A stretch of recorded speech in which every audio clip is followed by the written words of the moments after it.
Pinasasampahan ng plunder at iba pang kaso ng ICI at DPWH sa Ombudsman ang 8 tinawag nilang contractors o mga kongresistang konektado umano sa mga flood control contractor.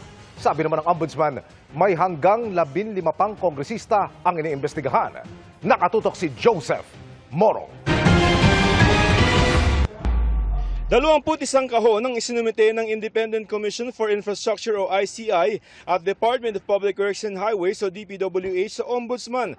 Laman nito ang mga kontrata para sa mga proyektong nakuha sa gobyerno ng mga kontraktor na konektado umano sa mga kongresista. Hinihingi ng ICI na sampahan ng kasong kriminal at administratibo ang 8 kongresista na tinawag na contractor. Sina dating Ako Bicol Party List Representative Saldico, Construction Workers Solidarity Party List Representative Edwin Garjola, Uswag Ilonggo Party List Representative James Ang, Pusong Pinoy Party List Representative Jet Nisay, Bulacan 2nd District Representative Agustina Pancho, Cagayan 3rd District Representative Joseph Lara, Surigao del Norte 1st District Representative Francisco Matugas at Tarlac 3rd District Representative Noel Rivera. Contractors. These congressmen should not be engaging in private business activities that conflict with their official duties. They should not influence bids and awards. Members of Congress must not sway procurement processes, nor should they participate in or benefit from government contracts. Dapat mahinto na itong kultura nagpapakontrata sa Kongreso.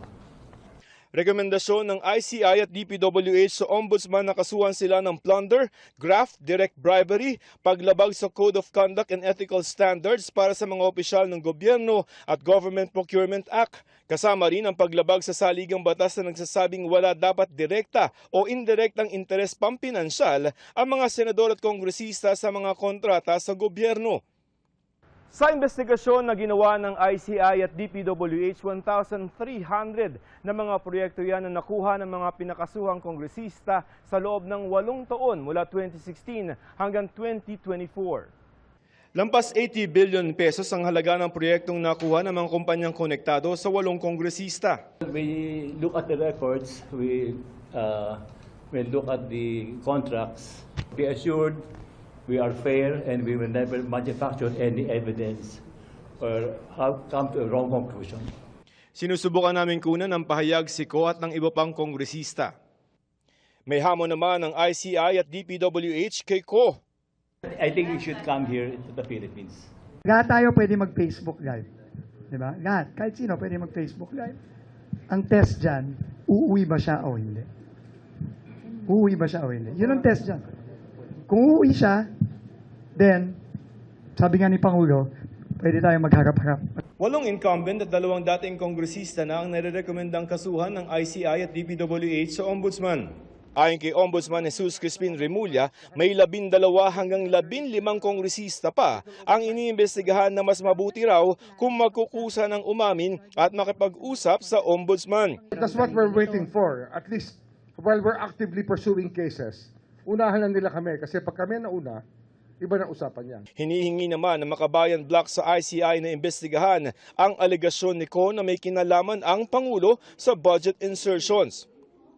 Confirm the substance of what Zaldico is saying, namely na nag-utos ang presidente ng 100 billion in insertions at nagbigay sila ng kickback, no, sa Malacanang. Titigil ba ang investigasyon ngayong at magko-cover up na ngayong nasasangkot na ang Pangulo? No comment for that now. I have to also consult the other members of the commission before I give a unilateral discussion. Hinihingan pa namin ng reaksyon ang Malacanang. Pero nauna nang sinabi ni Pangulong Marcos na kahit sino naman daw ay pwede mag-online at gumawa ng kung ano-anong aligasyon. Hinamon pa niya si Ko na umuwi sa bansa at harapin ang mga kaso niya. Para sa GMA Integrated News, Joseph Morong, Nakatutok 24 Oras.